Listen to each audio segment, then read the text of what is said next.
Således ser det ud, når vi åbner kassen. Og det som I også får, hvis I bare vælger en riffel lige ud af boksen. Når riflen kommer sådan her, helt standard lige til. Der er 500 mm pibe. Der har du simpelthen en fuld Picatinny rail her. Sådan ser hun ud. Det vi vælger med vores opsætning at gøre, det er at vi monterer en kolbe selvfølgelig. Vi vælger selvfølgelig en buffertube fra Magpul. Den kommer her, så vi garanterer en ordentlig kvalitet. Og så selvfølgelig en kolbe. Kolberne kan vi indtil videre vælge i 3 forskellige farver.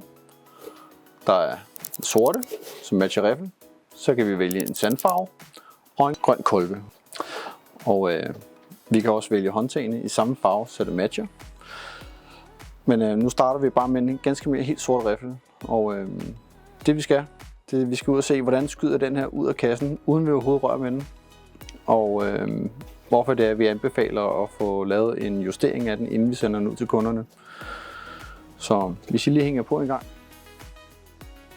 Når vi sænker trykket i riffelen også, og vi finder et harmonisk punkt, hvor ligesom havlen ligger, vi justerer lige omkring 900 fps på de rifler her. Fint. Når vi så monterer vores jagthavl, som vi nu bruger til rotter, så får vi langt flere skud per opfyldning, og det vil sige, typisk så kan du faktisk tage din riffel med og skyde 120 skud, før den skal fyldes op igen. Så der er ikke de store krav til, at du skal have en kompressor med, eller en dykkerflaske, eller noget andet. Og det giver jo også en dejlig ensartethed, fordi så ved du faktisk, når du tager riflen ud af kufferten, så skyder den faktisk allerede den fart, som havlen nu kræver, uden vi har overbelastet riflen ved at skrue den fuldstændig op og ned i hammeren, og den har for meget tryk med, så er der ubalance i den. Men nu tager vi lige og ser, hvad jeg laver den med 5 skud, og så samler vi riflen, og så prøver vi at lave en gruppe.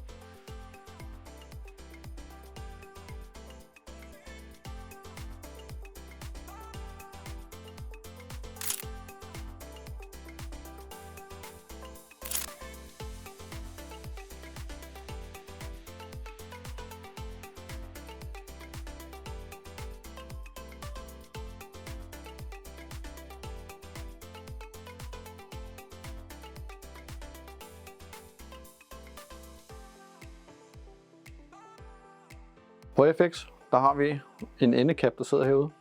Skruer vi af.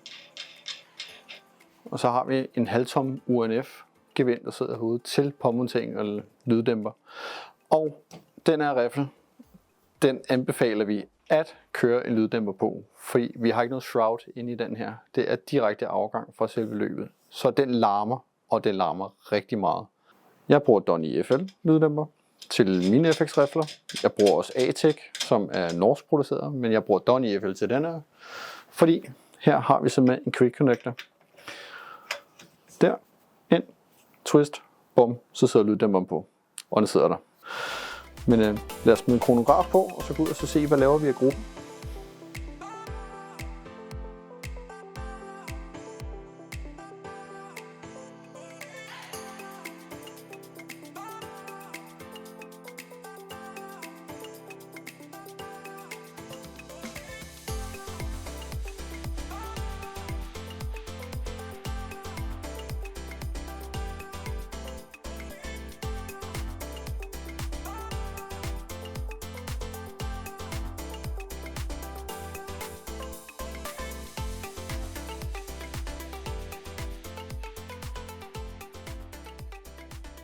Så har vi været ude og skyde lidt, og 10 meter, så ser vi faktisk en rigtig fin gruppe her.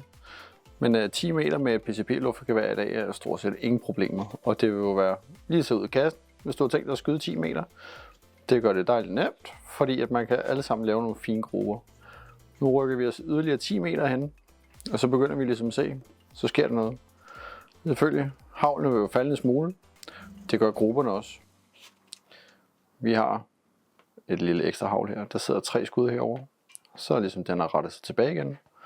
Det kan jo være alt for regulatortrykket, fordi at når vi så ser billedet, jeg har taget screen dump af regulatoren, hvordan farten den egentlig stiger. På vores testgruppe her, der starter vi ud på 830 fps, Og så næste skud, så sprang den faktisk næsten 100 fps. Så det er jo et relativt stort spring, og det betyder også, at selve ventilen, den er ikke harmonisk. Altså, den ligger ikke standard. Altså, den ligger ikke skide godt. Den her over, det er jo fordi, at jeg fik justeret kikkertsigtet den forkerte vej. Så det er min fejl. Ligger vi det over. Men her, så ser vi lige pludselig, hvordan det begynder at åbne sig op på 20 meter. Husk nu, 10 meter kan man godt lave en pæn gruppe. Så nu rykker vi ud til 30 meter. Så begynder alt det sjove. Der har vi der, hvor sølvet sømmet sig i, der sidder faktisk et havl deroppe. Og så er der måske også en lille fejl 40 blandt min skydning, men så meget ryster jeg heller ikke på hænderne, til at vi ser, at lige pludselig at havlene begynder at rykke rundt. Det er her, jeg sigter efter. Det vil så sige, at det er altså ikke helt godt. Men det tager vi ændre. Her på fabrikken, eller hvad vi siger, her på arbejdsbordet, så tager jeg just det alle parametrene ind, så vi kommer til at ligge i en rigtig stabil skudgruppe, og så tager vi simpelthen og finder ud af, hvor ligger henne, og hvilken havl passer perfekt til den rifle, vi nu bygger, og så er det også de havl, vi anbefaler, og vi sender med ud i pakkerne til jer.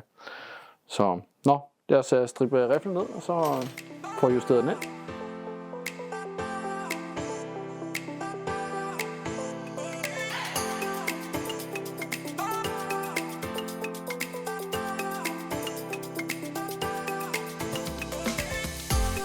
Riflen er monteret, og jeg monterer et manometer på, så vi kan se, hvad står regulatortrykket på, om vi skal skrue det op eller ned.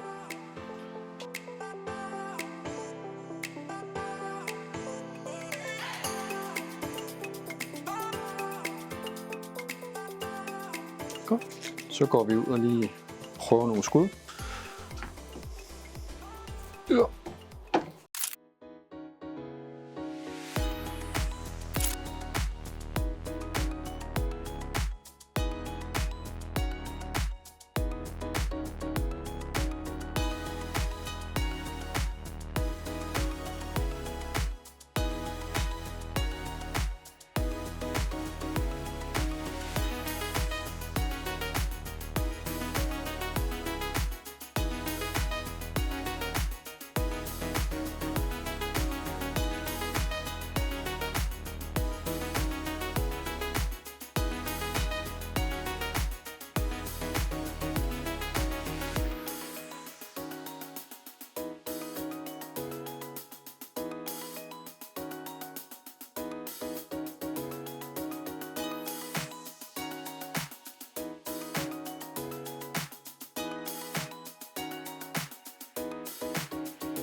For vi starter med 10 meter, 20 meter grupper, 30 meter grupper,